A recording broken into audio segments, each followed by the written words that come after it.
G'day and welcome to the gorgeous Wombat Hill Botanic Gardens here in the regional Victorian township of Daylesford. Located just 90 minutes drive from the heart of Melbourne, plenty of visitors come here to relax by Lake Daylesford, sample the waters from the mineral springs dotted across the region and admire the artworks on display at the famous Convent Gallery. However, I am going to deep dive into some of the town's hidden gems and secret places on a walking tour with Alice's Journeys. Let's find out more and meet our tour guide, the delightful Daisy.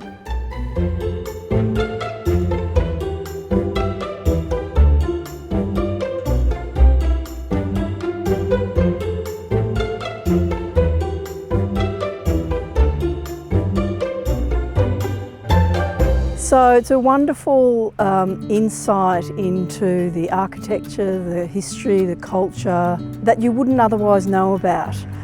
So even frequent flyers to the area might have seen and heard and had impressions of Daylesford, but we've got a whole array of wonderful adventures and experiences behind the scenes. So Daylesford was built after 1851, not very well understood or known about, but the town is here as a result of the gold rush, which is really quite a special part of who we are and where we come from.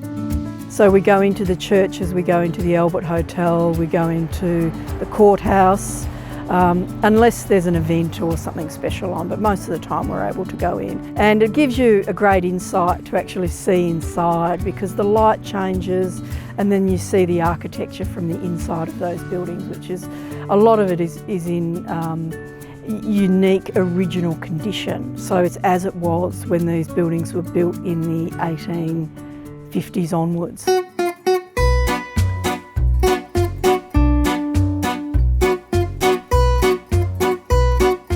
Daylesford Post Office was designed by Peter Kerr, and he was a very important architect of Melbourne. He designed Parliament House in Melbourne, and he designed it in an Italianate style, and not because as a Scottish descendant born in Italy, and not because of the Swiss Italians that founded Hepburn, but because Queen Victoria loved Italian architecture.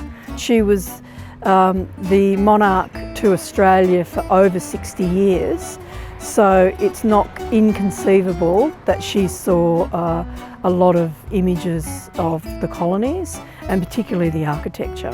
And all the architects coming out of the UK had learnt in architectural school how to design Italian buildings. That's why we have an Italian post office here in Daylesford.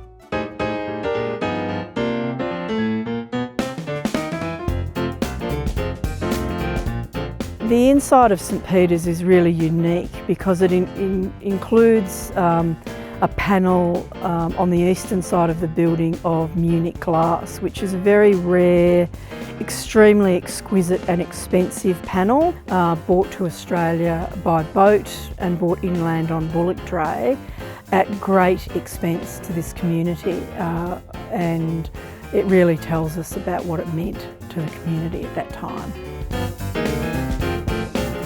So at the end of the tour, we invite you to take the opportunity to visit the Daylesford Museum, which is included in your ticket price for Daylesford walking tours, where you get to see the interior of the gold smelter, which we point out at the beginning of the tour, and many photographs in the collection, also some very important Indigenous artefacts as part of the collection. For more ideas for amazing things to do in Daylesford, just head to our website.